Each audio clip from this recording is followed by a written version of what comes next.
നമസ്കാരം. ശബരിമലയുടെ വികസനത്തിന് ഒന്നും ചെയ്യാത്തവർക്ക് 10ാം വർഷത്തിൽ തത്വമസിയെക്കുറിച്ചുള്ള ബോധ്യമുണ്ടായത് പയ്യന്നൂരിലെ ജോത്സ്യൻ പറഞ്ഞിട്ടാണോ എന്ന് പ്രതിപക്ഷ നേതാവ് വി ഡി സതീശന്റെ പരിഹാസം. ശബരിമലയിൽ ഏറ്റവും അധികം വിവാദങ്ങളുണ്ടാക്കിയ സർക്കാർ ഇപ്പോൾ അയ്യപ്പ സംഗമം നടത്തുന്നത് കാപട്യമാണെന്നും സതീശൻ പറഞ്ഞു. കോഴിക്കോട് കോൺഗ്രസ് അയ്യപ്പ സംഗമ വിഷയത്തിൽ സംഘടിപ്പിച്ച നയവിശദീകരണ കൺവെൻഷനിൽ സംസാരിക്കുകയായിരുന്നു അദ്ദേഹം. അതിനുവേണ്ടിയിട്ടുള്ള തയ്യാറെടുപ്പുകൾ നമ്മൾ ആരംഭിച്ചിരിക്കുകയാണ്. ഒരു കാലത്തും ഇല്ലാത്ത തരത്തിലുള്ള തയ്യാറെടുപ്പുകളാണ് നമ്മൾ തുടങ്ങി. ഉജ്ജ്വലമായ വിജയം നേടിയെടുക്കുന്നതിന് ആ തെരഞ്ഞെടുപ്പിന്റെ മുൻനിൽക്കുന്നതിനെ എത്രമാത്രം ശക്തിപ്പെടുത്താം അതിന്റെ റിവ്യൂ ആണ് നമ്മൾ നടന്നത്. ഇതെല്ലാം ഉൾപ്പെടെയുള്ള കാര്യങ്ങൾക്ക് വേണ്ടിയിട്ടാണ് നേതൃയോഗം വിളിച്ചത്. അത് രണ്ട് പ്രധാനപ്പെട്ട പ്രശ്നങ്ങൾ സ്വാഗത ക്ലാസികരോട് സൂചിപ്പിച്ചതുകൊണ്ട്, ഒന്ന്, സർക്കാർ തിരുവിതാംകൂർ ദേവസ്വം ബോർഡിന് മുമ്പിൽ നിർത്തിയിട്ടാണെങ്കിലും സർക്കാരാണ് ആഗോള അയ്യപ്പ സംഗമം നടത്തുന്നത്.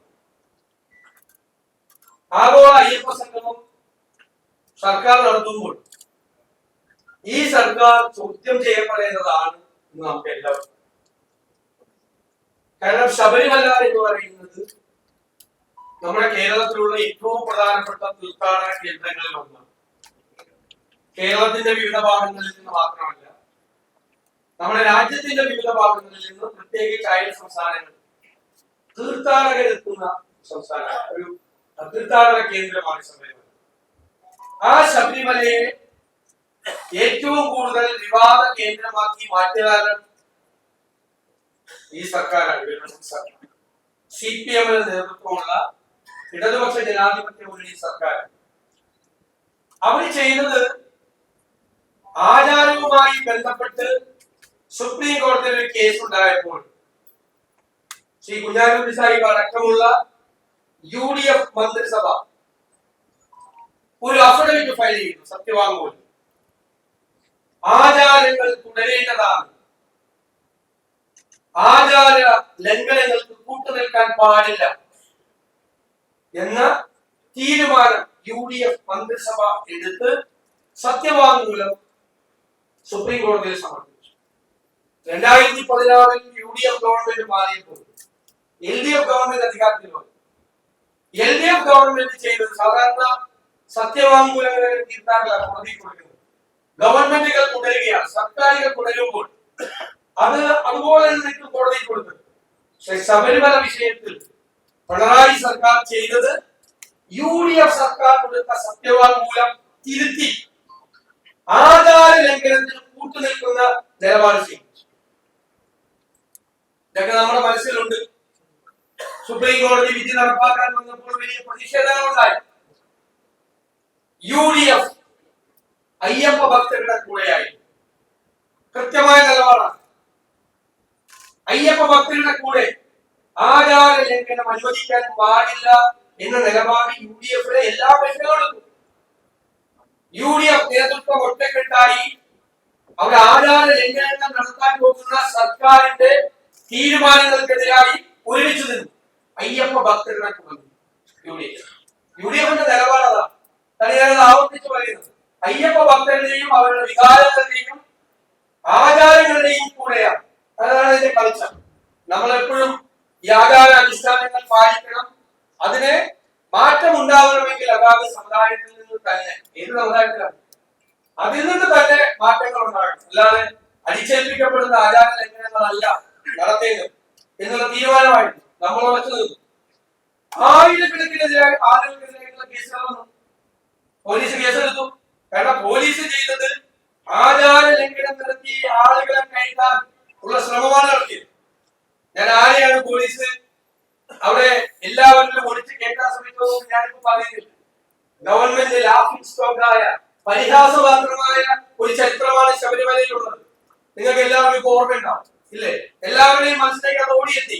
പോലീസിനെ കൊണ്ടുവന്ന് ശബരിമലയിലെ ആചാര ലംഘനം നടത്താൻ പിണറായി സർക്കാർ എടുത്ത കാര്യം ആ സർക്കാർ ജനങ്ങളുടെ മുന്നിൽ, എല്ലാ വിഭാഗം ജനങ്ങളുടെ മുന്നിൽ പരിഹാസപാത്രമായി മാറുന്ന കാഴ്ചകൾ. ആയിരക്കണക്കിന്, നൂറുകണക്കിന്, ആയിരക്കണക്കിന് ആളുകൾക്കെതിരായി കേസുകളുണ്ട്. നിരവധി കേസുണ്ട്.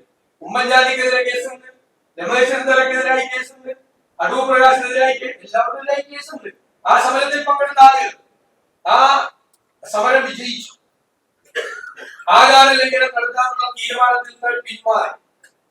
പക്ഷെ റിവ്യൂ ഹർജി കൊടുത്തിരിക്കുകയാണ്. ആ റിവ്യൂ ഹർജി നിലനിൽക്കുകയാണ് സുപ്രീം കോടതി. നമ്മുടെ ചോദ്യം 10 കൊല്ലം അധികാരത്തിൽ നിന്ന് 10ാമത്തെ വർഷം തെരഞ്ഞെടുപ്പിന്റെ സായാഹ്നത്തിൽ നിങ്ങൾ എന്തിനാണ് ഈ അയ്യപ്പ സംഗമം നടത്തുന്നത്? അത് തെരഞ്ഞെടുപ്പിന് മുമ്പുള്ള അയ്യപ്പ ഭക്തരെ കബളിപ്പിക്കുന്നതിനുള്ള സംഗമമാണ്. നമ്മുടെ ആദ്യത്തെ ചോദ്യം, സുപ്രീം കോടതിയിൽ നിങ്ങൾ കൊടുത്തിരിക്കുന്ന സത്യവാങ്മൂലം, ആചാര ലംഘനത്തിൽ കൂട്ടുനിൽക്കുന്ന സത്യവാങ്മൂലം തിരുത്താൻ നിങ്ങൾ തയ്യാറാണ്? അതാണ് ചോദ്യം. ഇതുവരെ മറുപടിയില്ല. UDF നേതൃത്വം ഗവൺമെന്റിനോട് ചോദിച്ച ചോദ്യമാണ് ആദ്യത്തെ ചോദ്യം. രണ്ടാമത്, ഇപ്പോൾ ഈ അയ്യപ്പ ഭക്തി ഇങ്ങനെ വന്നിരിക്കാം. ഈ അയ്യപ്പ ഭക്തി ഇങ്ങനെ വരുമ്പോൾ നിങ്ങൾ അന്നെടുത്ത കേസുകൾ പിൻവലിക്കാം എന്ന് നിയമസഭയിൽ നിങ്ങൾ ഉറപ്പ് നൽകിയിരുന്നു. നിങ്ങൾ ആ കേസുകൾ, ആയിരക്കണക്കിന് കേസുകൾ പിൻവലിക്കാൻ നിങ്ങൾ തയ്യാറുണ്ടോ? ഇപ്പോഴും അയ്യപ്പ ഭക്തർ കോടതികൾ കയറി ഇറങ്ങി നടക്കുകയാണ്. അയ്യപ്പ ഭക്തരും രാഷ്ട്രീയ നേതാക്കളും സാമൂഹ്യ പ്രവർത്തകരും ആ കേസ് പിൻവലിക്കുന്നില്ല. പിന്നെ ഞാൻ പറഞ്ഞല്ലോ, 10ാമത്തെ വർഷത്തിൽ തെരഞ്ഞെടുപ്പ് സായാഹ്നത്തിൽ അയ്യപ്പ ഭക്തി സർക്കാർ. അപ്പൊ ഒരു ചോദ്യമുണ്ട്, കഴിഞ്ഞ 10 വർഷം പറയുകയാണ് ഇത് മാസ്റ്റർ പ്ലാൻ കൊണ്ടുവരും ശബരിമലയുടെ വികസനത്തിൽ. 9 വർഷമായി കൊണ്ടുവരാത്ത മാസ്റ്റർ പ്ലാൻ 10ാമത്തെ കൊല്ലം തെരഞ്ഞെടുപ്പ് പ്രഖ്യാപിക്കാൻ പോകുമ്പോഴാണ് കൊണ്ടുവരുന്നത്. കാവട്യം. ഇനി UDF ഗവൺമെന്റ് എന്താ ചെയ്യുന്നത്? ശ്രീ കുഞ്ഞാലി സാഹിബും ശ്രീ അടൂർ പ്രകാശും മന്ത്രിസഭയിൽ അംഗങ്ങളായി. ശബരിമലയുടെ വികസനത്തിന് ഏറ്റവും പ്രധാനപ്പെട്ട ആവശ്യം വനഭൂമിയാണ്. 112 ഏക്കർ വനഭൂമി സാങ്കേതികമായ നിയമപരമായ ഒരുപാട് തടസ്സങ്ങൾ പിന്നീട് കരസ്ഥമാക്കി. വനഭൂമി വികസനത്തിന് ശബരിമലയുടെ ഏറ്റെടുക്കാൻ പകരം സ്ഥലം കൊടുക്കണം വനവകുപ്പിന്. ഇടുക്കി ജില്ലയിൽ ഗവൺമെന്റ് UDF ഗവൺമെന്റ് അക്വയർ ചെയ്ത് ഈ 112 ഏക്കർ പകരം കൊടുത്ത് വികസനത്തിന് 112 ഏക്കർ ഏറ്റുവാങ്ങി. അവിടെ നിരവധി വികസന പ്രവർത്തനങ്ങൾ, സ്വാമി അയ്യപ്പൻ റോഡ്, ആശുപത്രികൾ ഉൾപ്പെടെ കോടിക്കണക്കിന് രൂപ ചെലവഴിച്ച് UDF ഗവൺമെന്റ് അവിടെ വികസന പ്രവർത്തനങ്ങൾ നടത്തി. UDF ഇറങ്ങി കഴിഞ്ഞിട്ട് 9 കൊല്ലം കഴിഞ്ഞില്ലേ? ചെറുവിരൽ വികസന പ്രവർത്തനത്തിന് വേണ്ടി അവിടെ ഇറങ്ങിയിട്ടില്ല. ചെറുവിരൽ. ആ 112 ഏക്കർ സ്ഥലത്തൊന്നും ഒന്നും ചെയ്തിട്ടില്ല. ഒരു വികസന പ്രവർത്തനവും നടത്തിയിട്ടില്ല. ഇപ്പോഴാണ് 10ാമത്തെ കൊല്ലമാണ് മാസത്തിൽ ശബരിമലയുടെ വികസനത്തിൽ. ഈ കാവട്യത്തെ ഈ 3 ചോദ്യങ്ങൾ ചോദിച്ച് ഞങ്ങൾക്ക് വന്നതാണ്. ഈ 3 ചോദ്യങ്ങൾക്ക് മറുപടി പറയുന്നത് എന്നിട്ട് ആലോചിക്കാൻ ഞങ്ങളൊക്കെ പോകുന്നത് വേണ്ടത്. ഈ 3 ചോദ്യങ്ങൾക്ക് മറുപടി പറയാനുള്ള ബാധ്യതയുണ്ട്. ഇപ്പൊ എന്താണ് ഇതിനായിട്ട് ഇറങ്ങിയിരിക്കുന്നതെന്ന് അരിയാഹാരങ്ങൾക്ക് എല്ലാവർക്കും മനസ്സിലാവും ഇല്ലേ? തെരഞ്ഞെടുപ്പ് സാഹചര്യത്തിൽ ഈ പണിക്ക് ഇറങ്ങിയിരിക്കുന്നത് എന്തിനാണ്? ഇപ്പൊ ഇറങ്ങിയിരിക്കുന്ന പണി ഇപ്പോൾ അയ്യപ്പ ഭക്തി എന്താണെന്ന്. ഇവിടെ വർഗീയവാദികൾക്ക് സ്പേസ് ഉണ്ടാക്കി കൊടുക്കുകയാണ് CPM. വർഗീയവാദികൾക്ക് സ്പേസ്, അതാണ് CPM-ന്റെ സ്ഥിരം പരിപാടി. BJP-ക്കാരും വർഗീയവാദികളും ഒരു പണിയില്ലാതിരിക്കുമ്പോൾ അവർക്ക് സ്പേസ് ഉണ്ടാക്കി കൊടുക്കുക, വർത്തമാനം പറയാൻ. അതാണ് പിണറായി ഗവൺമെന്റിന്റെ മുഖ്യ ജോലി. അതുകൊണ്ട് ഈ അയ്യപ്പ ഭക്തി, കപട അയ്യപ്പ ഭക്തി കേരളത്തിലെ അയ്യപ്പ ഭക്തരായിട്ടുള്ള ആളുകൾ, ജനങ്ങൾ തിരിച്ചറിയും. ഈ 3 ചോദ്യങ്ങൾ കേരളത്തിലെ എല്ലാവരുടെയും മനസ്സുകളിലേക്ക് UDF ഉയർത്തുന്ന ഈ ചോദ്യം എത്തിക്കേണ്ട ബാധ്യത നമുക്കുണ്ട്. ഇതാണ് ചോദ്യം, ഇതാണ് മറുപടി. ഇതിന് മറുപടി പറയട്ടെ മുഖ്യമന്ത്രിയോ ദേവസ്വം മന്ത്രിയോ ഒരാളും പറഞ്ഞില്ല. എന്ത് മറുപടി പറയും? യാഥാർത്ഥ്യങ്ങളാണ്. രണ്ടാമത്, വികസന സദസ്. എവിടെ? പഞ്ചായത്തുകളിൽ, മുനിസിപ്പാലിറ്റിയിൽ, കോർപ്പറേഷൻ. ഇപ്പൊ എന്തൊക്കെ വികസനം? ഇലക്ഷൻ അടുത്ത മാസം പ്രഖ്യാപിക്കോ നവംബറിൽ പ്രഖ്യാപിക്കോ എന്നുള്ള രീതിയിൽ ഇരിക്കുകയാണ്. അപ്പൊ എന്താ വികസന സദസ്? എന്തു പറ്റിയവർക്ക്? ഇപ്പൊ എന്തിനാ വികസന സദസ്? ഇലക്ഷൻ അടുത്ത ഒക്ടോബറിലാണോ നവംബറിലാണോ എന്നുള്ള സംശയം മാത്രമേ പ്രഖ്യാപിക്കാൻ പോകുന്നത്. തെരഞ്ഞെടുപ്പ് പ്രഖ്യാപിക്കാൻ പോകുമ്പോൾ വികസന സദസ്. എന്നിട്ട് കാശിടുന്ന പഞ്ചായത്തിന്റെ എടുത്തോളാം, ലോക്കൽ ബോഡിയുടെ എടുത്തോളാം. ലോക്കൽ ബോഡിയുടെ സ്ഥിതി എന്താ? വികസന പ്രവർത്തനം നടത്താൻ 5 പൈസ ഇല്ലാത്ത സ്ഥിതിയാണ്. അധികാര വികേന്ദ്രീകരണം നടപ്പാക്കിയതിനു ശേഷം കേരളത്തിലെ ലോക്കൽ ബോഡികളെ ഇതുപോലെ ക്രൂശിച്ച ഒരു സർക്കാരില്ല. ഞാൻ പറഞ്ഞു, കഴിഞ്ഞ കൊല്ലം ആദ്യത്തെ ഗഡു കൊടുത്തു, 3 ഗഡുവായിട്ടാണ് പൈസ കൊടുക്കുന്നത്. രണ്ടാമത്തെ ഗഡു കൊടുക്കുന്നത് ആഗസ്റ്റിലാണ്, അത് കൊടുത്തത് ഡിസംബറിലാണ്. പിന്നെ മൂന്നാമത്തെ ഗഡു എന്ന് പറയുന്നത് നേരത്തെ ഡിസംബറിൽ കൊടുക്കേണ്ടതാണ്. അത് കൊടുത്തത് മാർച്ച് 23. പക്ഷെ മാർച്ച് 22 ട്രഷറി അടച്ചു. ഈ ഡിസംബറിൽ കൊടുക്കുമ്പോഴും ട്രഷറി ക്ലോസ് ആണ്. 5 ലക്ഷത്തിൽ കൂടുതൽ ചെക്ക് മാറാൻ പറ്റില്ല. രണ്ടാമത്തെ ഗഡു കൊടുക്കുമ്പോൾ മൂന്നാമത്തെ ഗഡു മാർച്ച് 23 കൊടുത്തിട്ട് പഞ്ചായത്ത് മെമ്പർമാരും കൗൺസിലർമാരെ കിട്ടല്ല. ഇവിടെ പഞ്ചായത്തിനും കോർപ്പറേഷനും പൈസ കൊടുക്കുന്നതിന്റെ തലേ ദിവസം ട്രഷറി അടച്ചു. അപ്പൊ പൈസ കിട്ടി കടലാസുണ്ട്.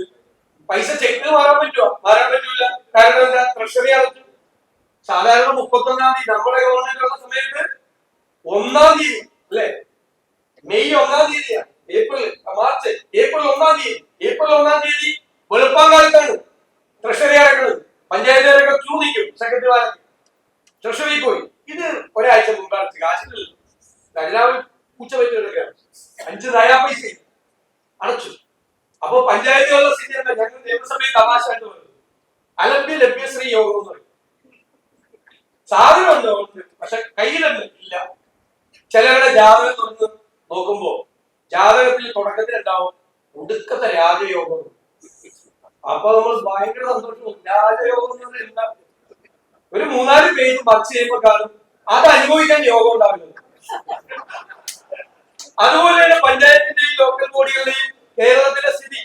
കാശ് കിട്ടിയാൽ കിട്ടി, ചെലവാക്കാൻ പറ്റില്ല. രാജയോഗമുണ്ട്, പക്ഷെ അനുഭവിക്കാൻ യോഗമില്ല എന്ന് പറഞ്ഞ പോലെ. എന്നിട്ട് ഈ പഞ്ചായത്തിനെയും മുനിസിപ്പാലിറ്റിയെയും കോർപ്പറേഷനെയും നാനാവിധമാണ് മര്യാദയ്ക്ക് ഫംഗ്ഷൻ ചെയ്യാൻ പോലും ഈ ലോക്കൽ ബോഡികൾക്ക് പറ്റിയിട്ടില്ല.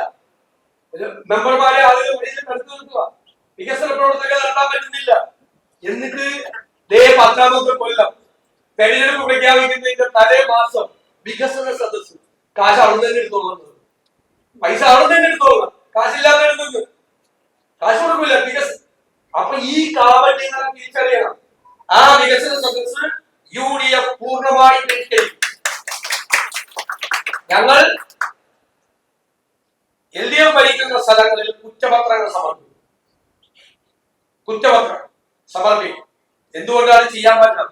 പഞ്ചായത്തിനെതിരെയും കോർപ്പറേഷനെതിരെയും മാത്രമല്ല, പഞ്ചായത്തിനെയും കോർപ്പറേഷനെയും ഈ സ്ഥിതിയിലാക്കിയ സർക്കാരിനെതിരെ കൂടി കുറ്റപത്രം സമർപ്പിച്ചപ്പോൾ ലോക്കൽ ബോഡി ഇലക്ഷനാണ്. ആളുകളെ പറ്റിക്കാൻ വേണ്ടി ഇറങ്ങിയിരിക്കുകയാണ് ഇതുപോലത്തെ പരിപാടികളുമായി. ഈ കാവട്യത്തിന് ഇനി ഇലക്ഷനാണ്, ഇലക്ഷന്റെ തയ്യാറെടുപ്പ്. ആദ്യം ഞാൻ ഒരു കാര്യത്തിൽ ഞങ്ങൾ എല്ലാവരെയും അഭിനന്ദിക്കുന്നു. ഒരു കാലത്തും ഇല്ലാത്ത തരത്തിലാണ് വോട്ടർ പട്ടികയിൽ പേരുക. അഭിനന്ദനം. ആ ഒരു മെസ്സേജ് ഉൾക്കൊണ്ട് നിങ്ങൾ ഏറ്റവും നന്നായി നല്ല രീതിയിൽ ചെയ്തു. ഇനിയും എവിടെയാണ് വോട്ടർ പട്ടികയിൽ നമ്മൾ അപ്ലോഡ് ചെയ്തത്, ആളെ ഹാജരാക്കാൻ പറ്റാതിരുന്നു, ആള് പിള്ളേർ ബാംഗ്ലൂരായി പഠിക്കാൻ പോയി, അവിടെ പോയി ഹാജരാകാത്തതിന്റെ ലിസ്റ്റ് തയ്യാറാണ്. അടുത്ത ചാൻസിൽ അത് കേട്ടണം. പിന്നെ ചില സ്ഥലത്ത് കുറെ പേരെ വിട്ടുപോയി, അതുകൂടി ചെയ്യണം. അപ്പോ അപ്ലോഡ് ചെയ്തിട്ട് ഹാജരാക്കാൻ പറ്റാത്ത ആളുകളുടെ ലിസ്റ്റും ഇനി ചെതറി കിടക്കുന്ന എവിടെയെങ്കിലും വോട്ട് ചേർക്കാനില്ലെങ്കിൽ കേൾക്കാതെ കിടക്കുന്ന മുഴുവൻ ലിസ്റ്റും ഈ ആഴ്ച തന്നെ തയ്യാറാക്കി റെഡിയാക്കി വെക്കണം. ഏത് സമയത്ത് വോട്ടർ പട്ടികയിൽ പേര് ചേർക്കാൻ നേരത്തിലാണ്. തെരഞ്ഞെടുപ്പ് മുന്നൊരുക്കം നടത്താതെ ഒരു തെരഞ്ഞെടുപ്പും ജയിക്കില്ല. തെരഞ്ഞെടുപ്പ് മുന്നൊരുക്കം നന്നായി നടത്തിയ എല്ലാ തെരഞ്ഞെടുപ്പും ജയിച്ചിട്ടുണ്ട്. നിങ്ങൾക്ക് അറിയാലോ, നമ്മളത് തെളിയിച്ചതല്ലേ ജയിക്കാൻ പറ്റുമെന്ന്. ഏത് തെരഞ്ഞെടുപ്പും ജയിക്കാൻ പറ്റുമെന്ന്. അപ്പൊ നമ്മുടെ മുമ്പിൽ അതാണ്. അതോടൊപ്പം ഒരു കാര്യം കൂടി, അസംബ്ലിയിലെ വോട്ടർ പട്ടികയിൽ നേരത്തെ ചേർക്കാൻ പറഞ്ഞിട്ട് കാര്യമായി ചേർന്നില്ല. ഈ ആവേശം ഉണ്ടായില്ല. ശരിയാണ്, ഇത്ര ആവേശം വന്നില്ല. ഈ ലോക്കൽ ബോഡിയുടെ ആവേശം വേറെ ആവേശം വരും. അത്ര ആവേശം കാര്യം മനസ്സിലായില്ല. അത്ര ആവേശം മെറ്റയിലൊക്കെ ഉണ്ടായില്ല. പക്ഷെ ഇപ്പൊ കംപ്ലീറ്റ് കയ്യിലിരിക്കുകയാണ്. ലിസ്റ്റ് കംപ്ലീറ്റ് കയ്യിലിരിക്കുക. ചേർക്കേണ്ട വോട്ടർമാരുടെ ലിസ്റ്റ് അസംബ്ലിയിൽ ഒരു ഗുണം കൂടിയുണ്ട്. അപ്ലോഡ് ചെയ്താൽ മതി. BLO വന്ന് വീട്ടിൽ വന്ന് അന്വേഷിച്ചിടത്തോളം ആരെ ഹാജരാക്കി കുറെ നടക്കണ്ട. ഇതിനേക്കാൾ എളുപ്പമാണ് അപ്ലോഡ് ചെയ്യാം ലിസ്റ്റ്. ഇപ്പൊ ഒരു പഞ്ചായത്തിൽ ഞാൻ നോക്കിയിട്ട് 800-1000 വോട്ട് മിനിമം 1500 വോട്ട് ചേർത്ത പഞ്ചായത്തൊക്കെ ഉണ്ട്. ഉണ്ടായിരിക്കുന്നതിനേക്കാൾ ഏറ്റവും വലിയ പെർഫോമൻസ് കോഴിക്കോട് ജില്ലയിലുണ്ട്. വാശ എല്ലാവരും കൂടി ഒരു ടീം. ഇപ്പൊ എല്ലാവരും ടീം UDF ആണ്. ഞങ്ങളോട് പ്രധാനപ്പെട്ട LDF നേതാക്കളൊക്കെ ചോദിക്കുന്നത് ഒരു പാർട്ടിയാണ്. UDF എന്നുള്ള ഒരു പാർട്ടിയാണ്. നിലമ്പൂരിൽ വെച്ച് സത്യമായിട്ട് എന്നോട് ഈ മന്ത്രിസഭയിലെ ഒരു മന്ത്രി എന്നോട് തമാശ ഇതിന്റെ ഒരു പാർട്ടിയാണ്. നിലമ്പൂർ അങ്ങനെയാണ് ചെയ്തത്. എങ്ങനെ ജയിച്ചത്? ടീം UDF അല്ലെ? ആരുടെ സ്ഥാനാർത്ഥിയ? UDFന്റെ സ്ഥാനാർത്ഥി. ഏത് പാർട്ടിയുടെ ഒന്നും ആരും നോക്കിയില്ല. എല്ലാവരും അതേപോലെ വർക്ക് ചെയ്തപ്പോഴാണ് ഉജ്ജ്വലമായ വിജയം ഉണ്ടായത്. ആ വിജയമാണ് കേരളം കാത്തിരിക്കുന്നത്. കേരളത്തിലെ ജനങ്ങൾ ആഗ്രഹിക്കുന്നു, പാവപ്പെട്ടവർ ആഗ്രഹിക്കുന്നു, പട്ടിണി പാവങ്ങൾ ആഗ്രഹിക്കുന്നു, തീരപ്രദേശത്തെ മനുഷ്യർ, കർഷകർ, മലയോരത്ത് ജീവിക്കുന്നവർ, പട്ടികജാതി പട്ടികവർഗക്കാർ, ജീവിതത്തിന്റെ സമസ്ത മേഖലകളിലും പ്രവർത്തിക്കുന്ന പാവപ്പെട്ട ഒരു വലിയ മാറ്റത്തിന് വേണ്ടി ആഗ്രഹിക്കുന്നു. ആ മാറ്റം നടപ്പാക്കേണ്ടത് നിങ്ങളാണ്. കോഴിക്കോട് ജില്ലയിലെ മുഴുവൻ കാര്യങ്ങൾ നിങ്ങൾ നല്ല ടീമായിട്ടാണ് നടക്കുന്നത്. ഞങ്ങൾ നല്ല അപ്രീസിയേഷൻ. വിളിച്ചൊന്നും വഴക്ക് പറയുന്ന 100 സിറ്റുവേഷനുകൾ ആരും ഉണ്ടാക്കാറ് അല്ല. ഞാൻ സീരിയസ് ആയിട്ട് പറഞ്ഞു, നന്നായിട്ടാണ് കാര്യങ്ങൾ കുറെ കൂടി വാശിയോടുകൂടി, കുറെ കൂടെ ഭംഗിയാണ്, കുറെ കൂടി സ്പിരിറ്റോടുകൂടി മുമ്പോട്ട് കൊണ്ടുപോകണം എന്ന് മാത്രം വിനയപൂർവ്വം അഭ്യർത്ഥിച്ചുകൊണ്ട് അന്തിമ വിജയം നമ്മുടേതാണ്. അത് നമ്മുടേത് മാത്രമാക്കാനുള്ള പോരാട്ടത്തിൽ പങ്കുചേരാൻ വിനയപൂർവ്വം അഭ്യർത്ഥിച്ചുകൊണ്ട് ഞാൻ ഈ യോഗം ഉദ്ഘാടനം ചെയ്യുകയാണ്.